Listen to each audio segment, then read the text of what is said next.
It's like the best businesses solve a problem and there's a demand for your product, your offer or your service. I would always rather make a compelling offer than a convincing argument. But if you can make a really compelling offer, then it's just so much easier. It's easier to scale that business. It's easier to do everything. And if you can make it as easy as possible as well, then why wouldn't you? This week's Millennial Master is Ryan Carruthers, an entrepreneur whose passion for innovation has driven him from early ventures in betting tips and property to AI solutions in sales. He's built multiple businesses, learned from some incredible mentors, and found ways to keep it all balanced with family life.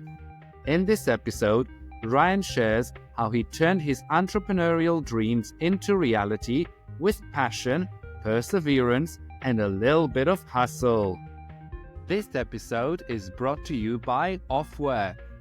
Gym memberships, gift cards, free coffee, and Pizza Fridays. Well, these staff perks just don't cut it anymore. That's why Offwork gives your team something they already love: travel. They can book their own flights, pick their own hotels, and plan the perfect getaway, all with the travel fund you set up for them.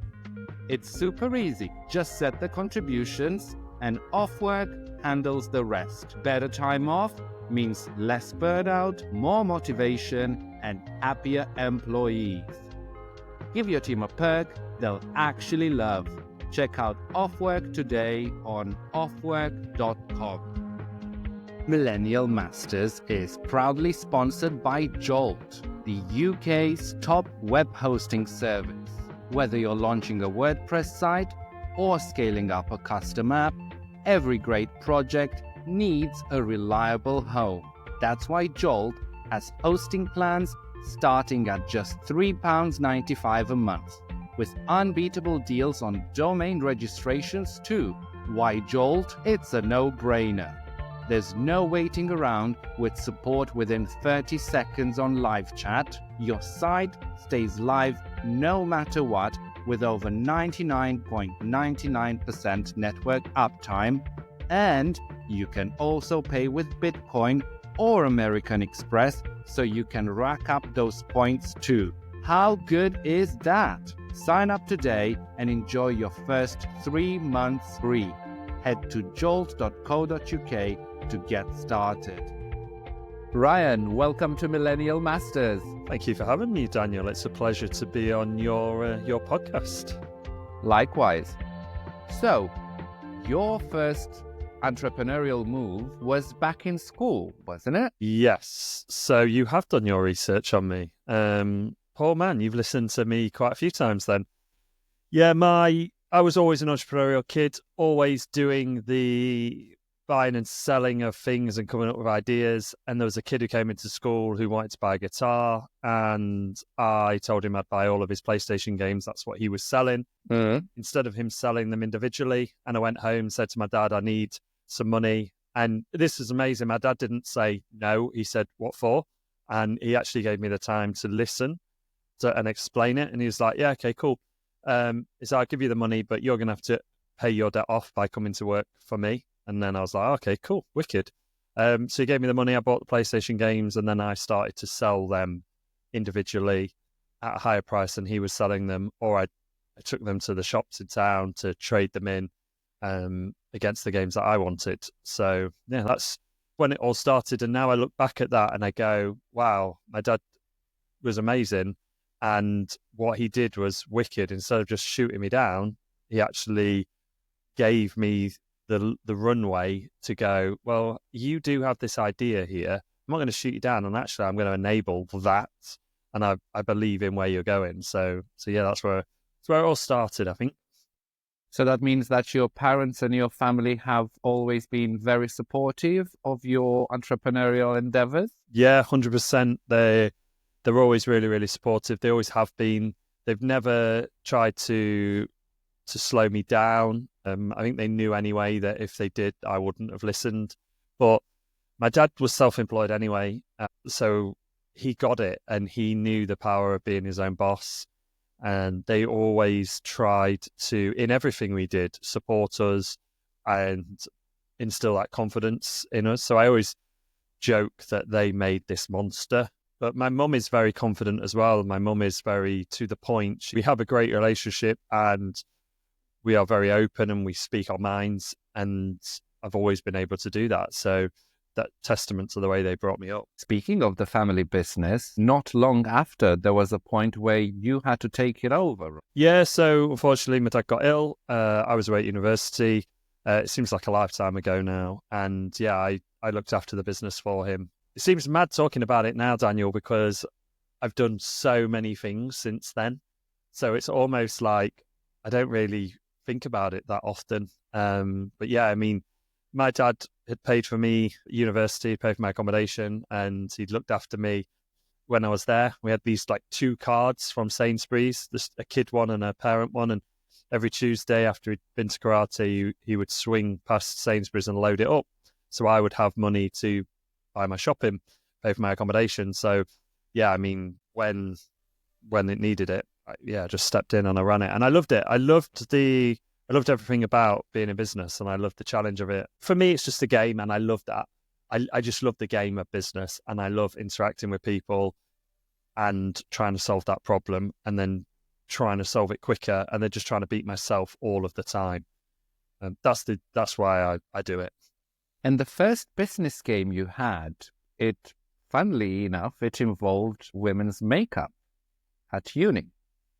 Can you tell me the background about that one? I can. So, moved away to university and just overhearing conversations of girls who had moved from different cities and now they couldn't get hold of various different makeup brands, etc., etc.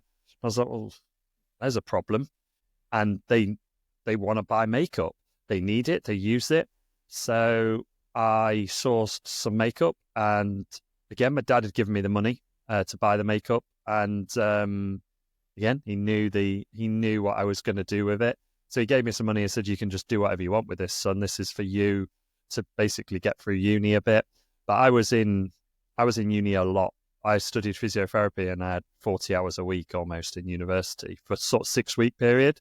And then they sent you off on placement and then you actually went and worked in the hospital. So it wasn't like I was studying and, there was like 10 hours teaching and the rest was reading time. It was intense and it was a lot. So yeah, he was like, I'll give you this money. That'll help you get through the first few months at uni so you don't have to find a job so you can find your feet. I was like, okay, cool. Thank you, Dad. I was doing some other stuff anyway with Betfair, which I'm sure you're going to ask me about. And yeah, I just started sourcing makeup, buying it, selling it to people at university. And then that just carried on and carried on. Again, it's like the best businesses solve a problem and there's a demand for your product, your offer or your service. I would always rather make a compelling offer than a convincing argument, which isn't my line. I stole that from Sabri Subri, who's a really good marketer. But if you can make a really compelling offer, then it's just so much easier. It's easier to scale that business. It's easier to do everything. And yeah, if you can make it as easy as possible as well, then why wouldn't you? But then you didn't end up being in physio. Your life took a different turn. Yeah, I mean, for me, the goal was always self-employed. I love human anatomy. I love the way the body moves. I love everything about that. I just love it. I still do. I still absolutely love it. In fact, my now wife, she was my girlfriend at the time. We went away for a weekend to Liverpool and there was a Bodyworks expo on.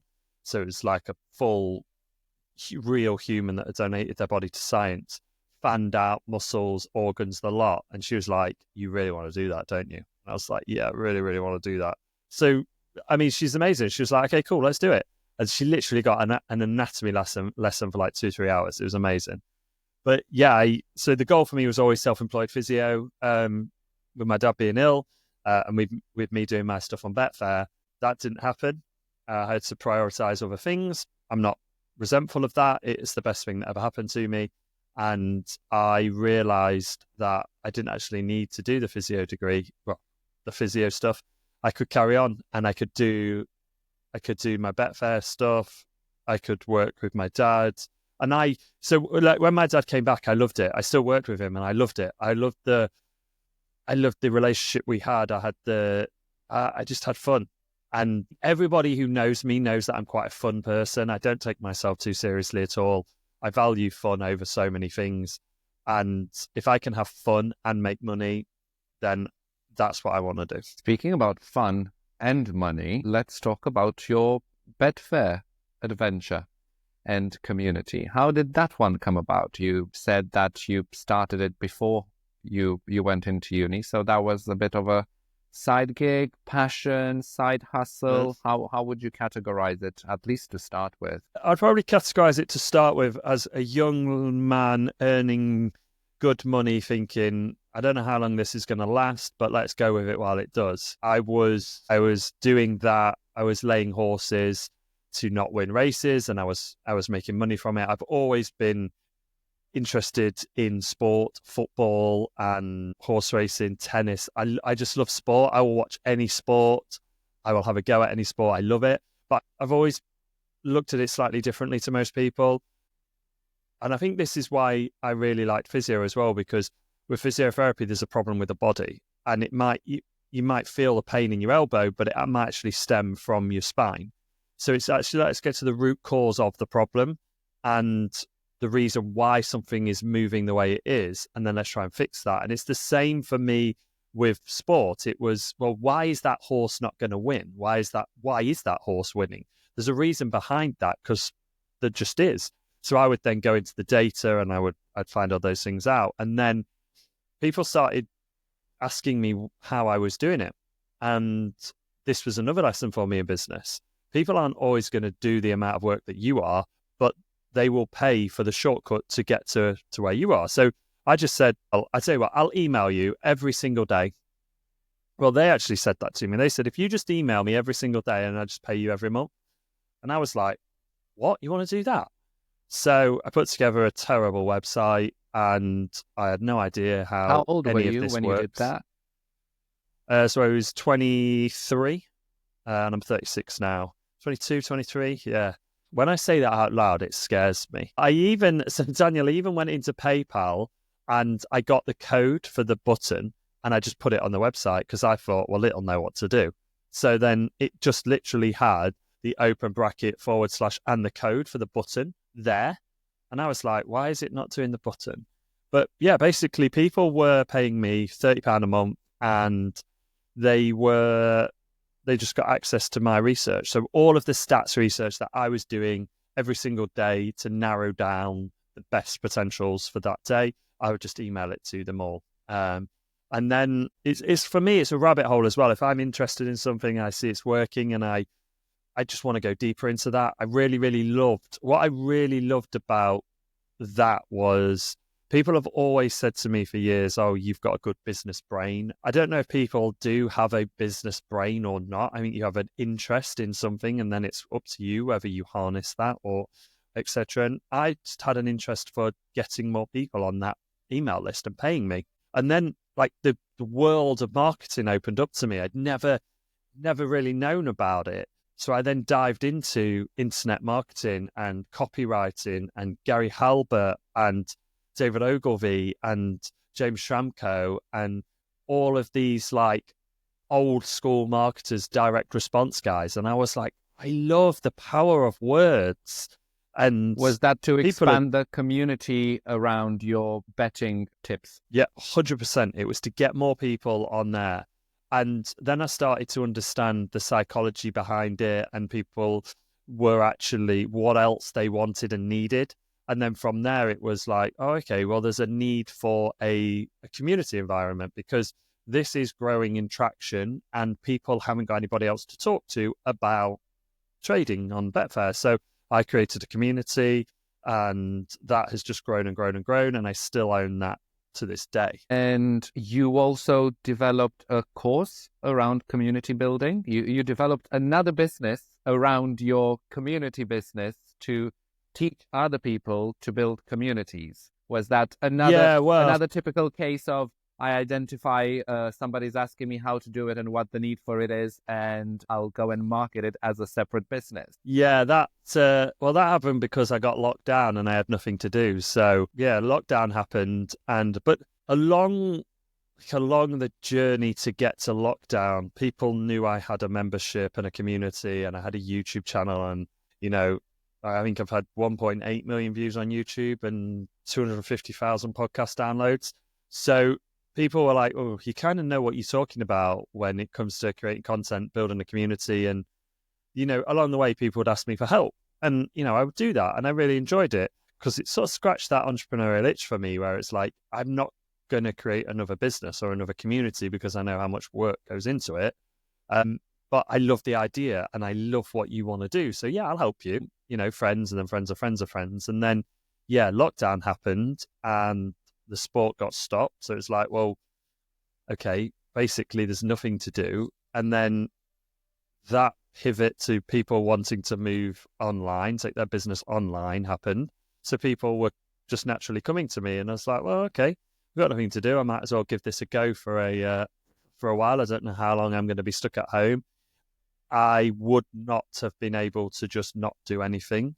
And it was great because what it did allow me to do is it gave me time to then go back over a lot of the skills that I'd learned over the years. So I spent a lot of time going through the old copy skills that I'd developed, the old courses, reading the old books and sort of sharpening my skills again. And among all of this, you also had a property portfolio. That's how we actually met back in Lincoln, through your property business. How did you get into property? Got into property because somebody offered to buy my first initial email Betfair business. And I thought, you know what, I don't know how long this Betfair thing is going to last. I'll sell it because you've made me an offer and I'll just buy a house. I'll buy the house, I'll buy it outright, and I'll just put someone in it, and that'll basically be a bit of a pension for me. And then I realised that I really, really, really liked property because it's dealing with people, and I like people a lot.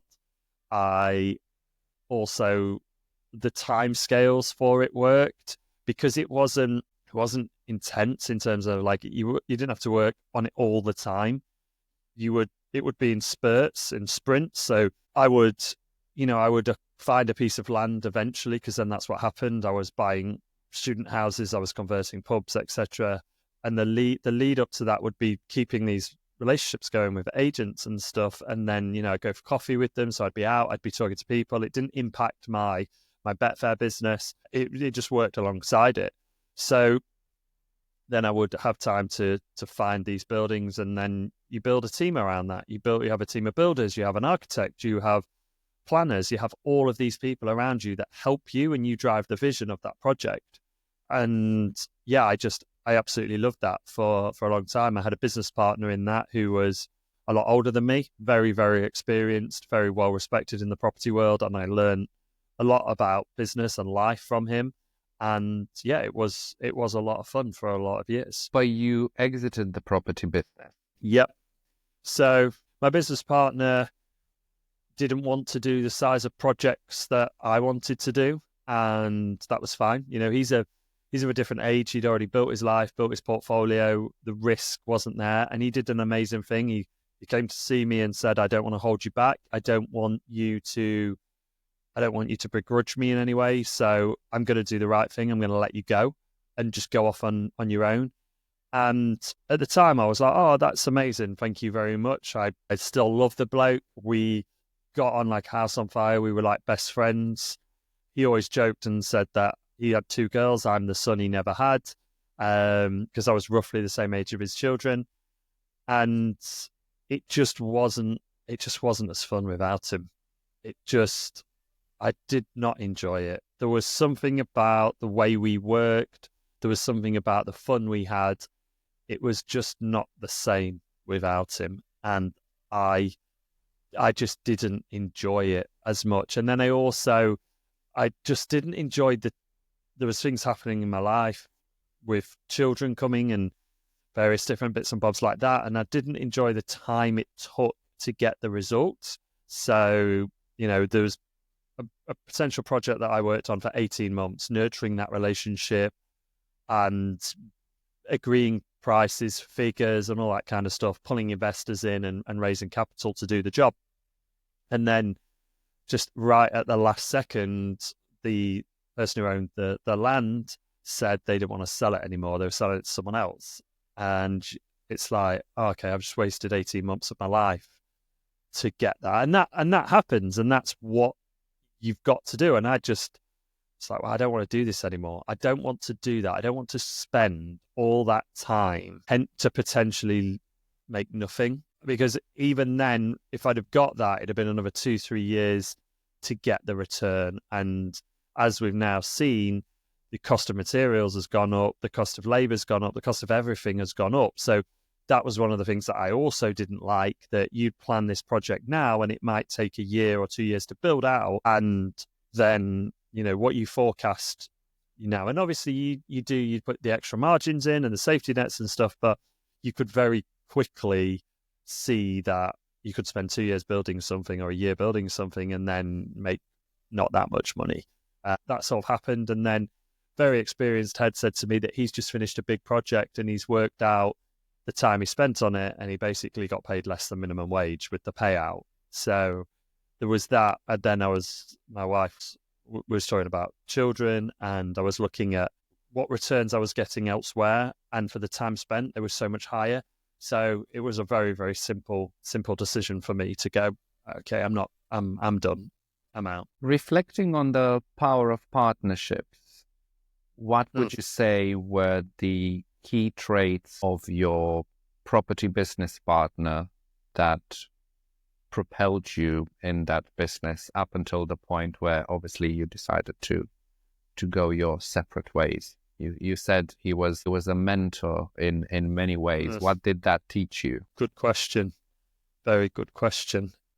He taught me quite a few things. He taught me, one of the things was, he always used to say to me, less is more, Ryan, less is more. Because I was like 24, 25 at the time we met. I was, let's go, let's move at speed. And he taught me that actually less is more, and you don't need as much as you think you need. You don't need to always be chasing all of these deals. He taught me that there was always another deal. And he was really big on the work-life balance as well. I mean, I've always had quite a good work-life balance, but he was really, really big on that as well. So, he was uncontactable on the weekends. He just never replied. And he was always with his family, and I liked that. I thought that was really, really good. He taught me a lot about myself as well. That I was very fast. My brain is very quick, and he'd always used to say that to me. And he would always just say, just take a minute and just slow down at the end of a meeting, or just reflect and think back on things. And that was great. And he said, never, ever agree to anything on the first meeting, because you want to move and you want to go at speed. Just don't agree anything. And that's advice I take with me to this day. I think also he was so experienced. So for me, it was a great sounding board as well. And he was very protective of me as well. Like very, very protective of me, like a parent would be. So he kept me away from certain situations or certain deals or certain people, and he would always look out for me. And I always knew he had my best interest at heart. And that for me was amazing, because I could go into any situation knowing that he's always got my back. And I think that was one of the reasons why it worked so well. And he was just a wiser head. He had life experience that I didn't have. And then you found another business partner for your next venture. Yes. I like people. I like working with people. I work best when you let me play in my zone of genius. You let me do what I'm good at, and you do the other things. So So what are you good at? What's your thing, and what do you need from your other business partner? Well, I read a really, really good book called Traction by Gino Wickman, and I implemented that into my Betfair trading community and realized that I am not So in that book, it talks about it's like a operating system for your business, and it talks about you need an integrator, and then the blue sky thinker, the go getter, the move out of my way. I'm just going to do it guy, and I want to move at speed, and then someone else deals with the operations and the systems. I am not an integrator. Like Adam in my community, my Betfair business, he is. He wants that. He wants to be operational. He wants to sit behind the scenes. He wants to do those things that I don't want to do. I just want to go out there and just, decide the strategy and move and do the marketing and all that kind of stuff. So I know that is what I'm good at. I'm good at meeting people. I'm good at developing relationships. I am good at keep nurturing those relationships, keeping them going. I'm good at breaking down those barriers that people try to put up. I'm good at having fun with people. So when my friend, who has been like a mentor to me as well, again, another guy who's older than me, so he's in his 50s, he came to me and he had an idea of working with AI and doing some AI androids and taking our copywriting and marketing experience and putting that into AI androids and then enabling sales teams to use them. I was like, yeah, this plays into what I'm good at. I'm good at tech. I'm good at people. I'm good at working with other partners as well. And I also I have a network of people that I can pull on and I can speak to. So it was like, well, this is just perfect. We've been like flirting around with doing something together for a while. And then this opportunity came up and he's like, I think we'd be perfect at working with this because you are that blue sky thinker. You are the person that I can just let go. And, my business partner in property was called Kim. He was a man, but born in Denmark, hence the surname, the first name. And he used to say, you get where water won't get. And that's what this partner wants as well. He's like, well, you can get to these people in these businesses, and he doesn't want to. He's like, I want to be behind the scenes. I want to focus on the tech. I want to focus on the operations and just let you do the marketing and the talking to people. I'm like, okay, cool. So yeah, in a long-winded way, I think for me, it's all relationships. I am good at creating and nurturing relationships. So if you would have to give new founders any tips about finding a business partner, what would they be? There's a few things. The first thing is communication. I would be making sure that you communicate well, first and foremost, that you guys communicate well. And you also, if you are thinking about going into a venture together, that you have rules around that communication. Because whenever anything, I haven't had any relationships go sour, but whenever they've even like wobbled, it's usually down to communication or lack of communication, or one person being annoyed with the speed of me being annoyed with their speed of communication, because I want to go quick. I am a bundle of energy. I'm just like a little golden retriever puppy chasing a frisbee. I am going at it with everything I've got, and not everybody is like that. And if I know that, then that's cool. So set those boundaries, and also just be really, really honest and open. Well, I would definitely read the book Traction by Gino Wickman and find out what your role is, what it's going to be. Create that organizational chart of who's going to be doing what.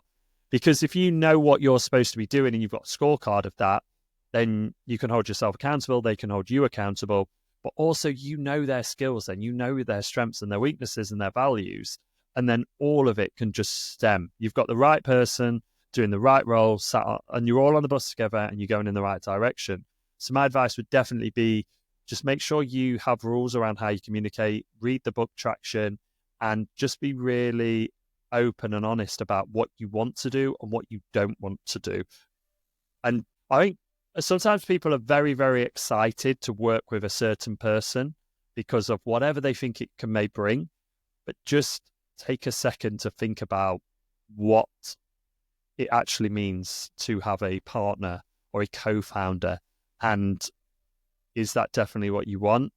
Sit on it. There's the book by Matthew McConaughey, Green Lights, has an amazing, he decides when he's taking a role, because he would live as if he's taken that role for a week, and then he will live for a week as if he hasn't taken that role. And then that will just give him it's a great book. It's a really, really good book. That will give him then the gut feel and the understanding of how this could work. And that's really, really good advice as well, to just take some time to think about how day to day it's going to work, because there's always that peak of excitement at the start because it's new and it's exciting and it's fun. But then the reality and the work sets in. So just to take that time to go, hang on a minute, I'm just going to think about this properly, and what I do want and what I don't want. So hopefully that helps. I'll make sure that the books are included in the show notes. The green light has already been referenced by another guest, but I'll re-include it. And one of the things that I also ask my guests is, what books influenced your life and the person you are today? Has there been anything in particular that was a eureka moment that you realized, actually, this is how things work, and enlightening? Yeah, there's definitely a few books that I won't let anybody borrow. They're not allowed to leave my house. So one of the books I've mentioned already is Traction by Gino Wickman. That opened up a lot for me. That was like, right, this is the role you are supposed to play, Ryan. This is your skills. And this gave me a framework of how to run a business, of how to act in the business, and how to create a scorecard for the business. And one of the key things to that was the weekly level 10 meeting, which is the meeting with your key people in your business. And you go through the rocks, the things you're working on for the quarter, and then you talk about those, and then everybody has them, and then the to-dos. But the key thing then was the issues. So then you don't talk about those things and in the week, unless it's like, oh my God, the business is burning down, we've got to talk about this. This was just things that come up on a week-to-week basis. And then you talk about it in the meeting, and then you decide what you're actually going to do with them. So whether they need working on now, and then someone becomes accountable for that, or they become a future thing. And for me, I always fill the issues list because I get those ideas. That's amazing, because then I'm not bogging down my team and the people that work with me. I've got an outlet, and I know then that we're going to speak about them. So that's definitely one book. The other book was Thinking Time by Keith Cunningham, which isn't a book that many people will have heard of. And it's a really, really great book. Every single chapter you could read as a standalone, and it's to solve different problems at different times. And it gives you prompts to think about. And this was one of the things that I learned from Kim. My brain thinks very, very quickly. I can get to the answer that I feel very, very quickly. But just to stop and actually just think about that, and then reiterate and just go, am I right? And then what I would do with that, and again, I learned that from Kim, was to then talk to other people in my network. So there's other people in my network that I know I can ring, trusted advisors, and ring them up and go, am I on the right path, or am I crazy? So there's that one. Profit First as well, by Mike Mica. I can never say his surname, but amazing, amazing book. Richard Hill recommended that book to me, actually, and I put that book into my business. It's been one of the best things I've ever done. It's amazing. And then The Danish Way of Parenting as well was a really, really, really good book. I am a dad of 2 young children, and it's massively important to me that I raise those children right, and that I spend time with them. And The Danish Way of Parenting was just gave me so many amazing things and things to think about, and how to, bring up children the right way. And I just loved that book. And then I tend to try and read Tools of Titans at least once a year as well. And then another good book, the last one, is just up there, and it's called Company of One by Paul Jarvis, which is a book that I read very recently, and that was really good. The key takeaway I got from that was everybody they have like a goal of a number they want to get to. So like, you want this many members, or you want this many clients. But not many people have an upper limit of like what they won't then take. So if they get to that number, okay, so say you want 20 clients, okay, but what's the upper limit? What are you going to do if you get to 25? Are you going to stop? And that was really great thinking for me, to just go, yeah, hang on a minute. Well, you design this life around what you want. Like I said, it's very important to me that I spend time with my children. I've got great work-life balance. I could take on 40 clients, but then how would that impact other parts of my life? So yeah, they're the books that I really recommend, and I love them. You mentioned parenting being a father of 2 daughters, and 7 years ago, you were encouraging everybody to take as many risks as possible in their 20s before they have kids, before they get married. But now, with 2 kids on, how has that changed your life, your risk profile, and how you think about business and life in general? It's changed it for the best. So I have, as I've mentioned a few times, I have some really, really good people around me who have always had a good work-life balance, and they're all older than me. And they've all chased a lot of their dreams in their 20s and 30s. And I've left people behind that I grew up with who didn't really understand the path that I wanted to take in business and in life. And they just didn't want that. They wanted to rush to get the house and have the children and all that kind of stuff. And I didn't want that. I wanted to chase my business dreams and travel and do lots of different things and then have the children. And that's what I've done. I'm not saying their way's right or my way's wrong or whatever. It's different. I think when you don't have children, you can be more risky. You can be more aggressive with what you want to do, because when you have children, everything changes. Unless you don't want to spend time with them and you just want to work all the time, which is not what I wanted to do. I wanted to get things in place so that I could spend time with my children and I could give them the life that I want to give them and do the things that I want. So my risk profile has definitely changed now. I am way less risky, but I don't think I'm less risky. I'm just way, way, way more calculated. So it just now I think about, how is this going to impact the overall picture? Is this going to take away from time with my children? Like, I won't do anything that takes away my Tuesday, because my Tuesday is the day that I don't work on a Tuesday at all. I don't answer calls or anything. That's my day with my girls, and I go to soft play and I do all that fun. And there's no amount of money you could pay me to not do a Tuesday. Like, you cannot put a figure on it. It doesn't mean anything to me, the money, because the time with them does. So yeah, life has changed for me, but I see it as I've had a lot of fun. I've had some great years, and I've gone to some amazing places.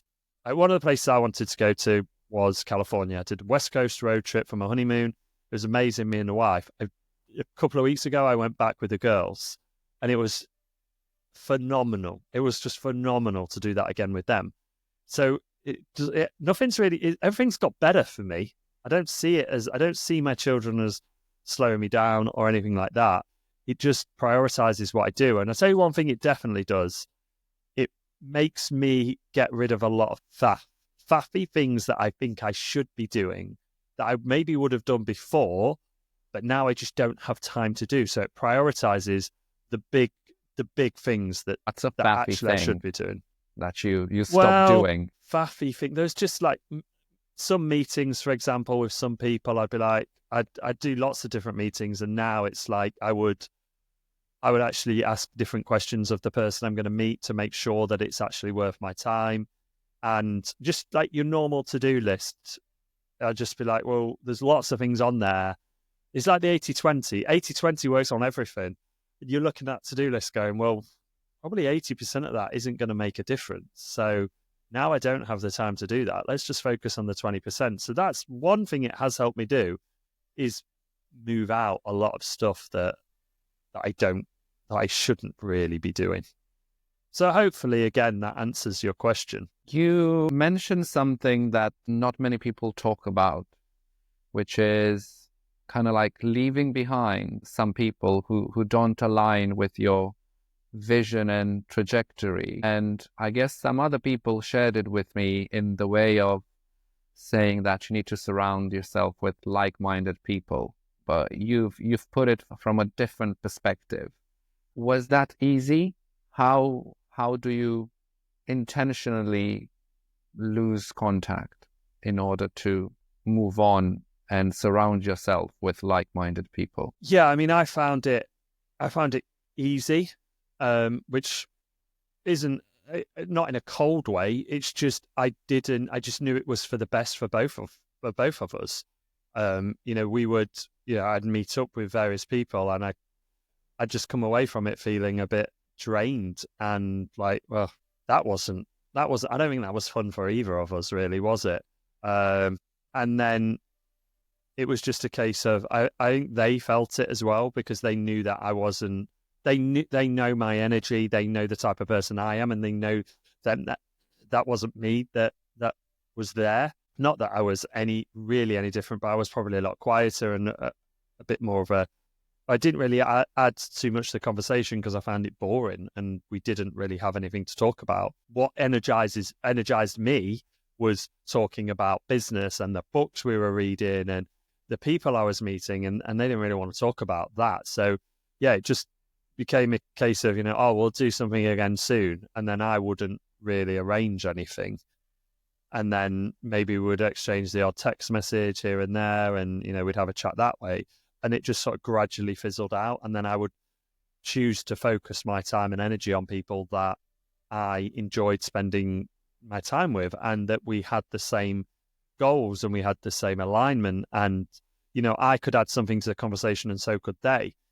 And that it just sort of gradually happened, which happens in life anyway. So how do you build your circle of like-minded people? You talk to lots of people. And then for me, what I do is I give lots of people time. So if you send me a message, most of the time I'll respond. Well, I will always respond. If I haven't, it's usually because LinkedIn does this thing for me sometimes where it's like, it's marked it as unread, so I've totally missed the message, and I'm like, well, I would have read that. Although maybe I do need to build an Android for that. But yeah, I'll always respond, and then I'll just see how it feels. I just get a sense of it, like we're going to get on, and then if we have a meeting, I'll always think after that meeting. And the great thing for me is when COVID happened, my car lease had expired, and I said to my wife, I'm going to wait until March. Expired in the December. I'm going to wait until March, and then I'll get a new car then. And then COVID happened, so I didn't. So we only have one car. So I walk everywhere, and I love that anyway. I just love to walk. So most of the time I'm walking back from a meeting, which gives me time to then go, okay, well, what were the key points of that meeting? What do I need to do? But also then I can think about, well, how did that make me feel? Did I get on with them really, really well? And you just know there's just that energy and that connection. If I make a joke and they laugh, they make a joke and I laugh. It's like, okay, cool. And then I'll just meet them again and again and again and again and again. And then you've got that circle. But for me as well, I don't want loads and loads and loads of people in that circle. I want a few really, really good trusted people. And a couple of the people that I always want in my network, whenever I'm doing anything, I want somebody who's been there and done it. So someone who's actually built what I'm trying to build, or in that roundabout fashion, so I can speak to them and I can bounce ideas off. And then I also want, which is really important for me, I don't want a yes man or a yes person. I don't want someone who's just going to tell me, yes, my ideas are great. I want someone who's going to challenge me. I want someone who's going to put me on the spot, who's going to say, that's not good, and then make me think about it. Because with those two combined, then I can get to where I want to get to. You shared an interesting tip. Walking back after a meeting helps you clear your head and settle in what are the key points. What other routines or habits do you have that keep you sharp and focused when it's so easy to get distracted, whether it's family life or work? Going to the gym keeps me is a big thing for me. It allows me to expend a lot of this energy. It allows me to get it just allows me to get that feeling of momentum and that feeling of movement, and I love that. That's a big thing for me. I love going to the gym, and I love staying fit, and I love staying healthy, and I eat well as well, which also then gives me the energy to do what I want to do, and it makes me feel like I've got the right fuel in the car. So that's a big one. One of the ones I've started doing recently as well is a distractions list. So I saw this, strangely enough, saw this on social media, and I basically have a list. I have a notebook in front of me, and I actually do bullet journal as well. So I bullet the things I need to do that day, like the 3 to 5 things I need to make sure I get done that day. But in the back of the book, I write a distractions list. So if something comes up in my mind when I'm working or doing something, and I'm like, oh my God, I need to do that. I'm like, no, I don't. I grab my pen and I write on my distractions list. And then when I finish that task I'm doing, I look back at the distractions list and go, is that something that needs doing, Ryan, or was it just a distraction? And that really, really helps for me. I also try my absolute hardest. It doesn't always work, but I try my hardest to time block certain tasks, like assign certain time to that task. I try and plan my time. So Mondays and Wednesdays, both of my girls are at nursery. There's no one around as well because the wife's out, she's at work. So anything that involves deep thinking or needs to be left alone, I do it then. And that also works really, really well because it's the start of the week. So I get it out of the way, I get it done. And then I also think about my goals for the week. And I'm like, okay, well, if I get this done, it's a Tim Ferriss thing. You get like those things done, then everything else is okay. So then if I get those done and it comes to like 2 o'clock or 12 o'clock on a Friday, I'm like, yeah, do you know what? I'm done now. I've done that. So yeah, let's go to the park with the girls. And just ticking those off and just, actively thinking about them really, really helps me and allows me to then get that forward momentum and then do the things that I want to do. We're speaking from your workroom, but you've had experiences in multiple fields. How do you feel about the remote or hybrid work situation? Yeah, I mean, I've built a team for my trading community who are there's no one base. We're all over the place. Like we are all over the place. I don't feel too strongly about one way or another, to be honest. I don't really feel too strongly about many things, which isn't going to help you. But I mean, if you ask me a question about Liverpool Football Club, then I tend to feel quite strongly about Liverpool. But for me, I was based in a co-working space. I loved it. I loved having those like pretend colleagues to chat to. And then in that space, I met Richard Hill, who became a really, really good friend and almost like an advisor to me. And I wouldn't have met him if I hadn't have been in that space. And then I also got really, really pally with the people that ran it, Ben James and Aid, etc. And it was great to have like all those different ideas. So I like bouncing off and different industries as well. Because one of the things that I've always done with everything I've done is I'm fascinated with how other industries have grown their business. What can we learn from that? And just seeing those different viewpoints as well. And that was amazing. I loved that. And I also then, like, Rich Harley was in there as well from Scholar Pack, an amazing company that ended up exiting for crazy, crazy money. And he became a friend and then he became an advisor. And I never would have had that had I not been to an office. But then I also never would have built my company without the people that I've got remote. And I always feel energized when I've spoken to them and we've done our weekly meeting. So and my new AI venture, that is remote as well. So I see both sides of it, and I love both sides. I love the remoteness of being left alone to work, and I love the seeing people and chatting to them and getting that energy.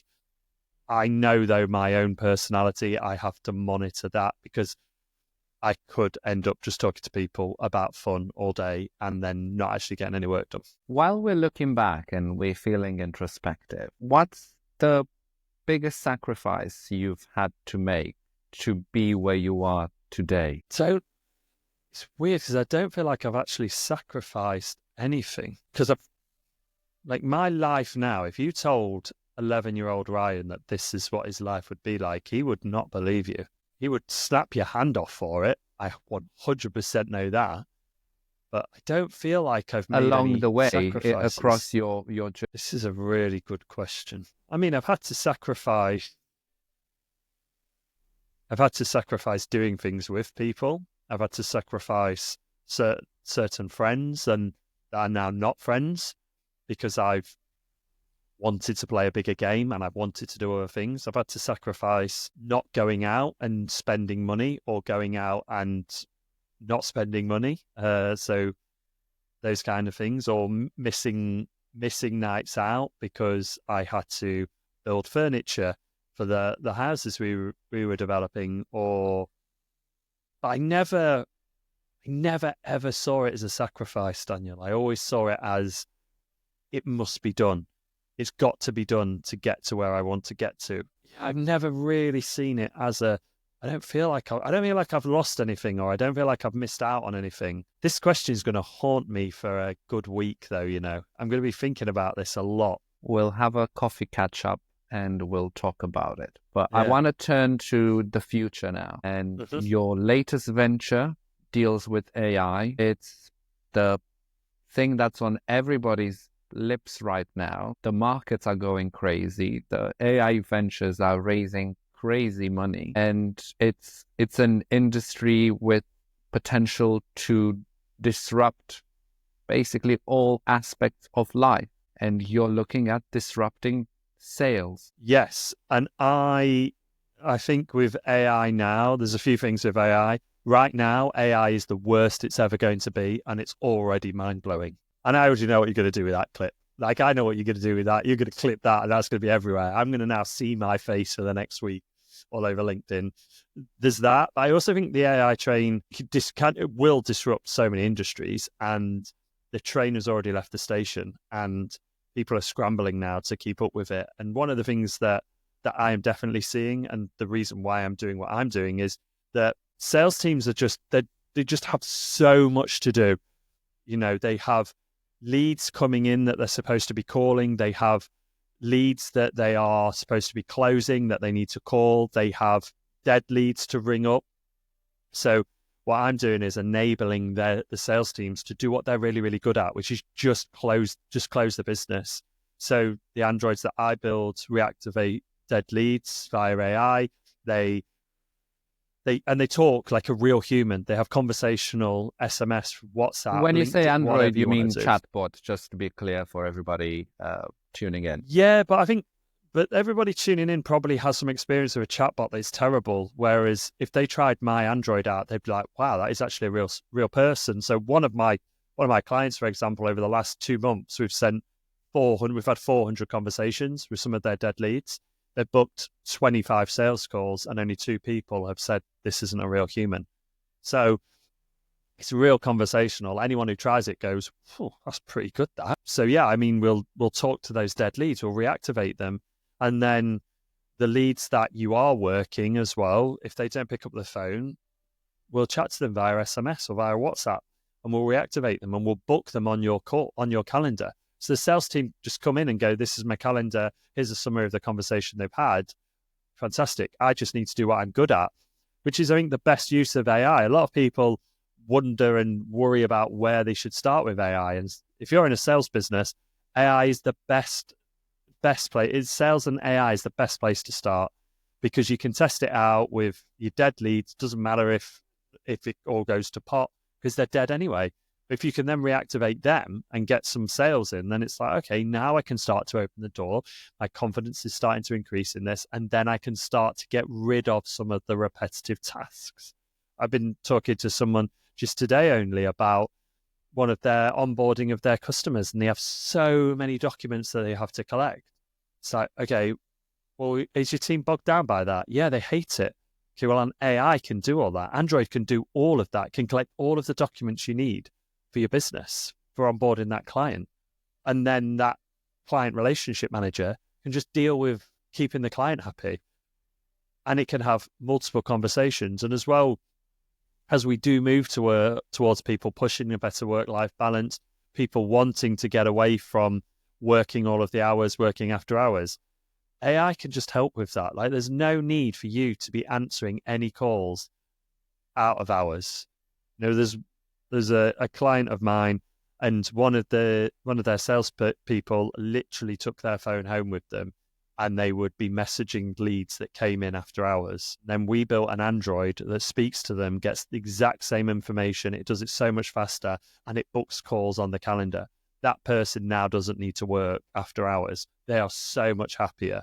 They aren't going to be burnt out, and they're probably going to stay at that company for a lot longer. So will there be a point when these androids or chatbots become so good at the sales process that the sales humans won't be such a big part of the equation anymore? I don't know.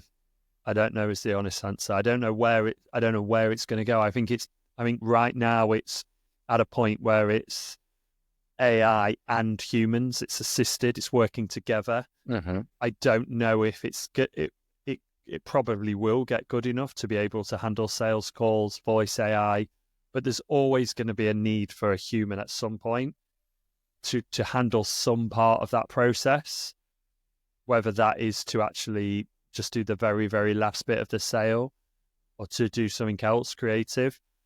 I saw a study coming out of Germany where they said that AI was going to reduce jobs by so much in certain industries, but then it was going to create treble the amount of jobs.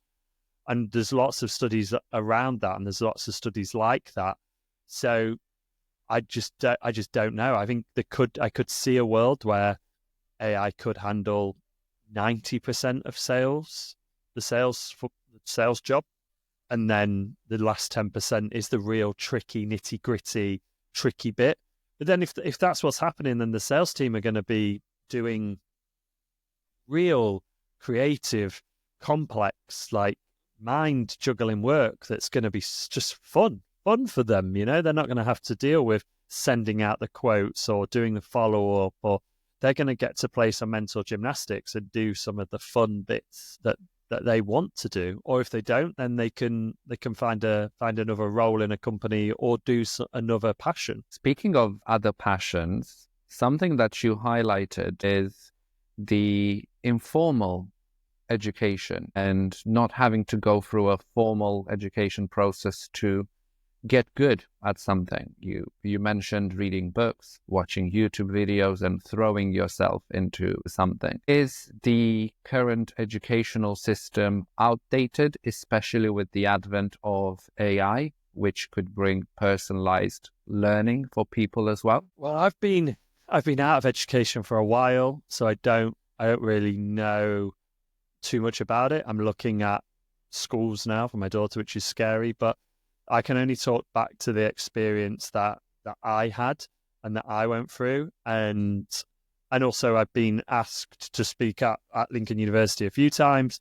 And that one of the things that I did think was a little bit outdated was they said, we'd love you to do a semester, do a semester teaching the business students, marketing students, something. I was like, I would love that. But then they said, you need a postgrad in marketing. I'm like, why? I've been doing it as long as the person teaching it, but they're teaching theory. I'm doing it day to day. So who would I rather listen to? Someone who's living it and breathing it and doing it every day, or someone who's basically reading a textbook to me? So yeah, I think there could be a real, it's difficult because you've got so many different people in the classroom, so many different characteristics, so many different interests. And obviously we need certain lessons, we need certain skills for, and maths, English, etc. Although my grammar is still terrible and it's never held me back. So I don't know. There's people smarter and paid way more money than me to try and solve that riddle. But I think for me, if we can harness people's interests more and people's parts of their life that they're interested in, or certain curriculum or certain subjects they're interested in, we need to harness that and we need to lean into that. And great teachers do that. There's a teacher that I had at school, Mrs. Hamer, and a few months ago I sent her a message and said, I just want to say thank you to you because I realized I've never said thank you to you, and you had a profound impact on my life because you showed an interest in what interests me. You spotted something in me that to this day I think back to and helps me. So I don't know. It's going to be someone smarter than me, Daniel, that will try and unravel that one. One other industry that's being disrupted by AI, and you've been in it as well, is marketing and copywriting. How are you leveraging AI for copywriting and marketing without sounding too robotic, but also, sorting out some of the grammar bits, etc.? Yeah, it definitely sorts out my grammar, 100%. I'm using it all the time. And I think for me, the thing that it's like having a marketing or copywriting assistant right now. It's like having that sort of graduate, someone who's just getting into it, who's starting to learn the frameworks. They're starting to learn about some of these big marketers and the way that you speak to people and the way you style your copy with problem and agitation and solution, or using like various different frameworks that are out there. And it does help, and it helps give you an idea of how to put something onto a page. And then from there, it's a great starting point.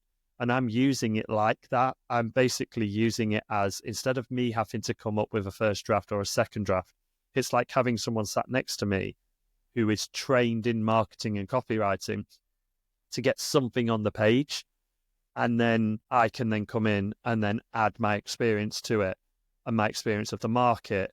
And that's great, because then what I can do is then spend that time that I would have done coming up with the idea or coming up with that copy to go, well, let me research the market more. Let me really, really get into the market demographics. Let me understand what their real problem is. But I can then also test that thesis against ChatGPT. I can say to them, this is what I'm thinking. Am I right? What else is there? What have you spotted? But for me, you've got to understand the principles of marketing first. You've got to understand, the market sophistication, the market awareness level, having that one big idea, that unique selling point, that offer. You've got to understand all of that, how you communicate with people, how you write headlines, how you write subject lines, how you create content, how you create hooks. You've got to know all of that before you can get any of the AI tools to write your copy, because then what you can do, because that's what loads of people are doing now. I can see social media content. I talk to people and they're like, oh, we're using ChatGPT to write your social media. I'm like, I know, I can tell. It's horrendous. Like I can tell, but some of your market might not. But if you spent some time understanding how to actually write and communicate, you would actually get a much better result from ChatGPT, because you could go into it and talk to it about how to put together a compelling piece of copy, a compelling piece of content, because it starts with that hook. You've got to hook their attention. Then it's a slippery slope. Every line is designed to get you to read the next line, the next line, the next line, the next line, the next line. So I'm using it to give it those ideas. Give me 10 hooks for this idea that I've got. Give me 10 subject lines. But then one of the great things you can do with it is, if you have spent the time to understand marketing and copy, you can go to it and say, in the voice of Gary Halbert, how would they put this forward? And then you've got some of the great minds of direct response. In the voice of Dan Kennedy, how would they write this? And it just gives you a whole different perspective of how to write it. And then you can also tailor it to the audience. I'm writing to a female audience or a younger audience. Once you know that, then you can start to put all of this together, and then it will really enable you to sort of frame how you use it. And then the last tip that I always do is I put my final piece back into ChatGPT. So firstly, it learns from that. And then I also say, I'm going to be showing this to or sending this to this person. This is what I want from it. How does this come across? And then it starts to tell me about the tone and the empathy and all of those kind of things. So it's going to be amazing once as long as you understand the frameworks and how you actually put those things together in the first place. Just before we wrap up this topic, I wanted to ask you, which tools do you recommend? Is it the OpenAI, ChatGPT, Claude, Anthropic? Is there any particular one you use? Gemini? I use ChatGPT and I use it every single day. Cool. And I want to have a parting question. And now that we've been back and forth, and I got you thinking a little bit and reflecting. 36-year-old Ryan, what would be the advice you would share with your younger self when you started your first business, now that you know and you've learned? so much in your journey? Oh, that's an easy one. That's an easy one. Let's do it. There's two main pieces. Well, it's sort of one, but I'd always be curious. Be curious about everything, every single part of that business. If someone gives you one piece of advice, ask a question, be curious about it, be curious about them. You never know where that's going to lead. Just that advice, that is like my mantra for life. I'm always curious. And it's amazing seeing my children be curious about everything and dive into that, and watching them do it. It just reiterates that for me. But some of the connections and relationships I have now came from that curiosity. You know, one person sparked something or said something to me, and I was like, what do you mean there? And then they would expand on it, and I'd say, well, can we have a coffee to chat more about that? I'm curious about you. I'm curious about your life. I'm curious about all of that kind of thing. And then just that natural curiosity leads you down a path with a person or an angle or a way of thinking that just opens your worldview up to various different things. And that would be my advice to younger Ryan. Always be curious. And you said there were two pieces of advice. What's the second one? Yeah, the other piece is people, is 100% people. You've got to surround yourself with people, the right people. They can open doors for you just at the drop of a hat. They can pick up their phone and they can connect you with someone who you wouldn't have been able to get to. That person will take you seriously, or at least have a coffee or a phone call with you, because of that relationship that somebody else has developed. So be curious, curiously meet people, and then look at how people can help you, because the people do want to help.